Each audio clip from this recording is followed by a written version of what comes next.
for the Redneck Garage.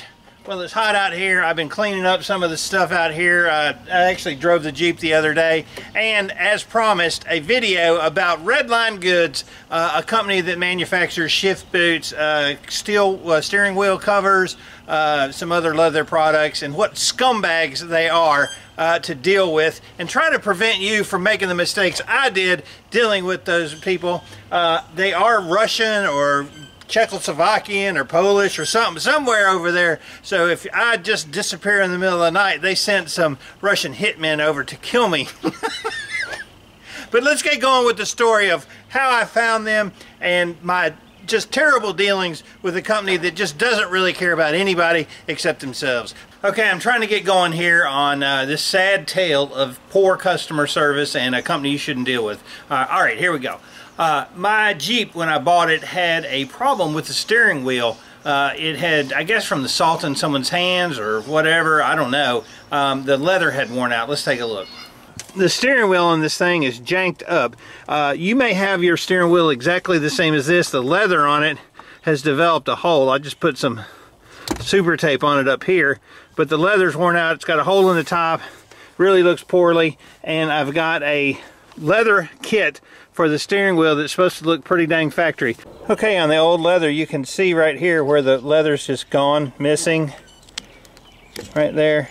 Looks like crap. It's just dry rotted really. Sun did it, oil from people's hands, stuff like that. So this looks really grody nasty. So we're going to go ahead and cut this old leather piece off. I assume this is probably a pretty common problem with Jeeps because there's all kinds of janky covers that you can buy, plastic ones or leather ones that just slip over, and then there's other ones that you can stitch on but they don't look very good. So on with the quest to find a really good looking cover, and I thought that I'd found it with Redline Goods cover for the Jeep Wrangler 07 to 14 or 15 or whatever it is that matches my Jeep. And here's their promotional picture of what it looked like after they put one of their covers on. Alright, so here it is on their website, 2007-2010 Jeep Wrangler JK steering wheel cover, $129 plus shipping.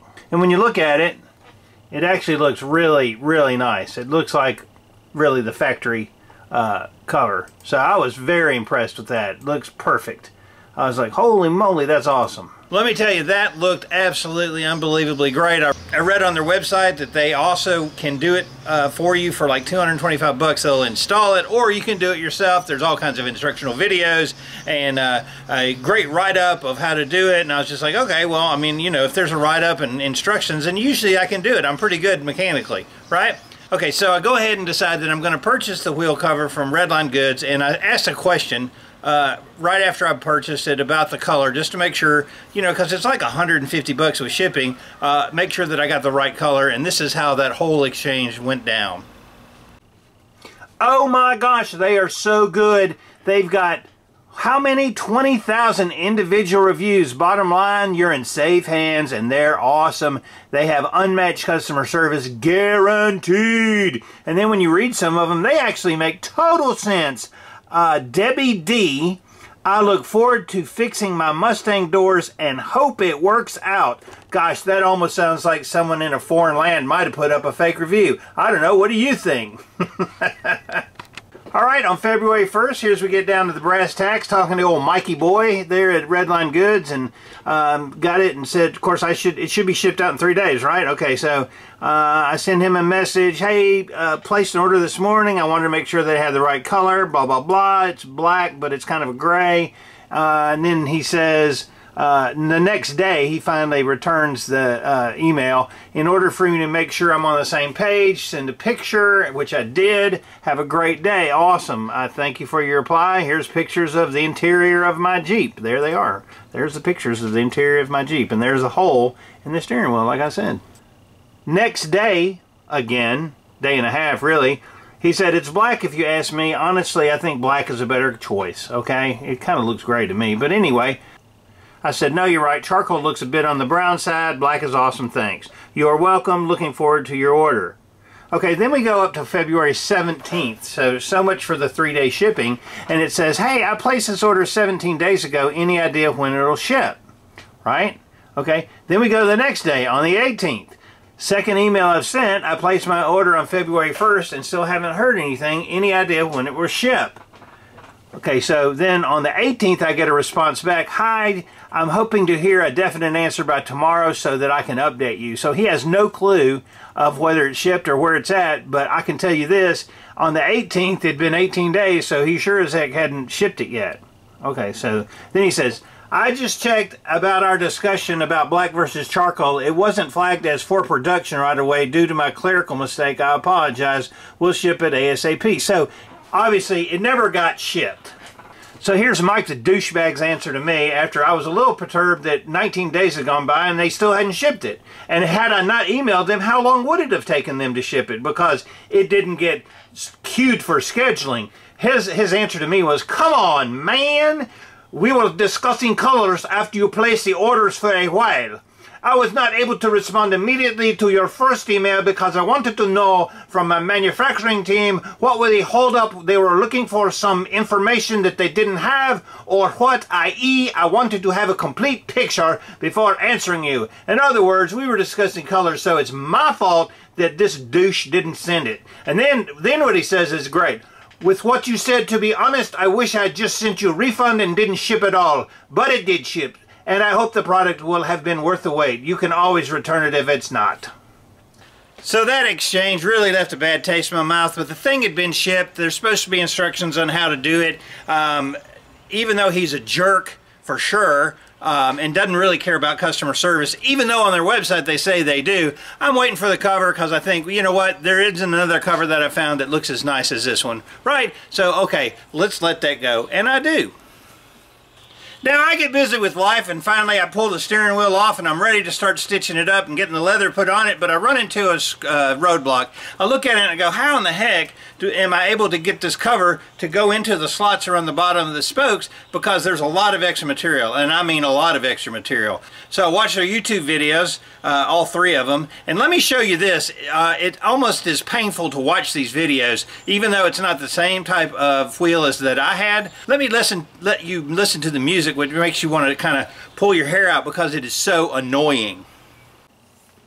Okay, so when you go to their YouTube channel to look at their extensive video list, you've got one that says padding foam application, which I didn't have that. Padding foam application 2 of 3, didn't have that. Padding foam 3 of 3, didn't have that. Here's a custom wheel wrap installation. So if I click on this, oh my God, there's 13 minutes of this music. Now you listen to the music because you think at some point they might say, okay, pull this tight, do something with this, use glue, do something with the wheel cover, but absolutely nothing. There is no instructions other than this low definition video that has all kinds of comments of, that music drives me crazy, do you use glue at this point? That's awful music, drove me crazy, I couldn't even finish watching the video, on and on and on. That's the instructions that you get, and you get to listen to this for 13 minutes. Ah! Now honestly, here's where I ran into a problem. Where the spokes are, you can see on the leather here, there's a lot of extra material, and I wasn't sure exactly what to do with it, or should I cut it. This is $150, and it took me, you know, like a month and a half to get it, maybe. You know, it took a long time because they didn't ship it out the first thing. But if I cut it, and I make a mistake, they're not going to give me a refund. They're not going to do anything but say, you broke it, you bought it. You know, that's what we do. So I was trying to get an answer on what to do with these tabs right here that go at the bottom of the spokes. Secondly, there's glue. You're supposed to use glue. What kind of glue? They don't ever tell you what kind of glue. Finally, I heard it was rubber cement. I don't know. Let me show you what my questions were and let you make your own determinations if what I asked was so crazy that they should be douchebags. So on May 6th, I decided to send Mike an email. Hey Mike, finally getting around to doing the video on the wheel cover for the 08 Wrangler. I've had a few questions after watching the Mazda video. I understand getting it perfectly lined up.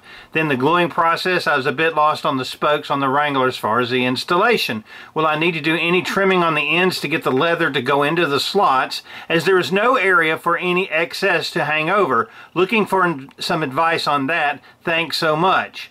Redneck Garage. Then he responds back, can you send us a picture of where you got with this? I'd like to make sure I'm giving you correct advice. Okay, great. So I send him a picture of the spokes that I'm talking about, and you can see that it's very narrow here. There's not a lot to go into. I mean, it's basically flush except for that little bit of area. And then I showed that I've got it lined up, and when do I glue it, all that kind of thing. So I send the pictures, and I don't get a response. So I said, did you get the photos? Then the next day, he said, yes, sir, we'll get back to you as soon as possible.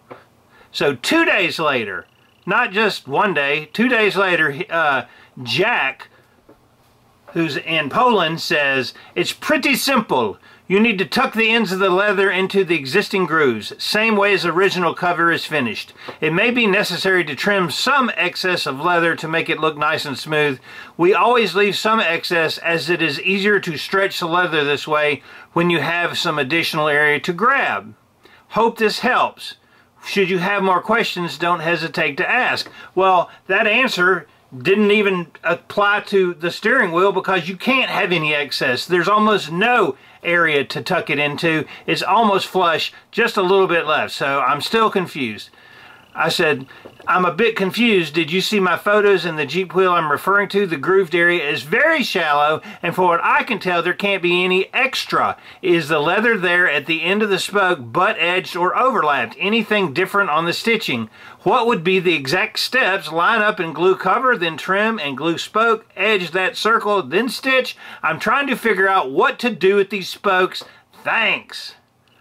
I even send a picture circling the spokes saying this is what I'm confused about and where does it go into, and you can clearly see there's very little left there, and all this extra material, somewhere it's going to have to be trimmed. Do you glue it first? I don't know. I still don't know. Now here's where it gets really douchey. Old Jack in Poland, evidently, says, of course, I did look at the photos, and I'm familiar with the steering wheel we're talking about. I am, in fact, responsible for all steering wheel development here at Redline Goods, and I remember the steering wheel very well, and the look you see on our JK Wrangler page was achieved exactly the way I described.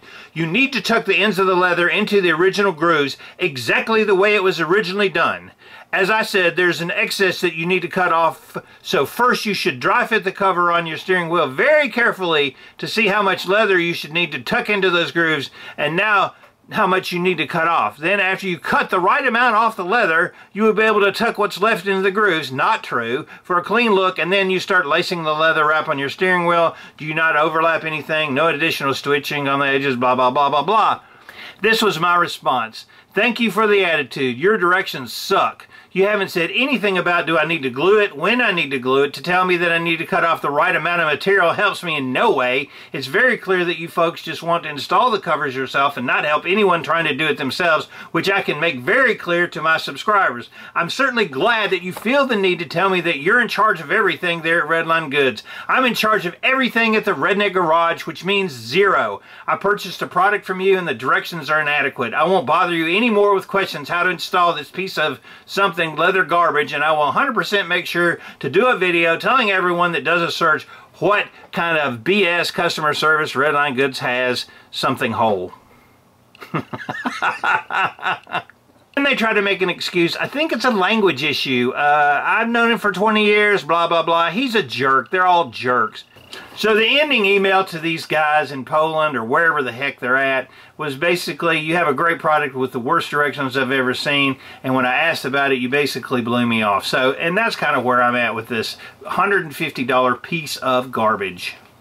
Now I have to apologize if this video has been boring to you in any way about my experiences with Redline Goods. I'm sorry, but I did have to put this out on the internet and make sure that I tag Redline Goods all over it, because if anybody is looking for a steering wheel cover, I hope that you don't use these people, because they have an attitude and they don't help you and their directions stink. And unless you want to send your steering wheel to frickin' Poland to get a steering wheel cover stitched on it, then you're out of luck, dude, because they're not going to help you. It's one of the worst arrogant customer service situations I've had in a long time, and I hope that they go out of business because they're just jerks. So anyway, I'm looking at a different company in Texas that actually is going to do some custom stitching for me. It's probably going to run in about 300 bucks. That was $150 in the waste can. I may try to use it, but I still don't have instructions, and I think you're supposed to use rubber cement, but there is no instructions on that. It's a terrible company. Redline Goods, even though they spend a lot of money on advertising, they're a terrible company to deal with. So please steer clear of them. Find someone else to do your work. That's all I got to say. I'm working back on the Jeep. Hopefully I'll get my new shop at the end of the month, and hopefully the Polish Mafia is not going to come try to kill me for saying something bad about their comrades. I appreciate you watching. Any questions, comments, suggestions, put them below. I'm David from the Redneck Garage. Don't use Redline Goods. Keep turning wrenches.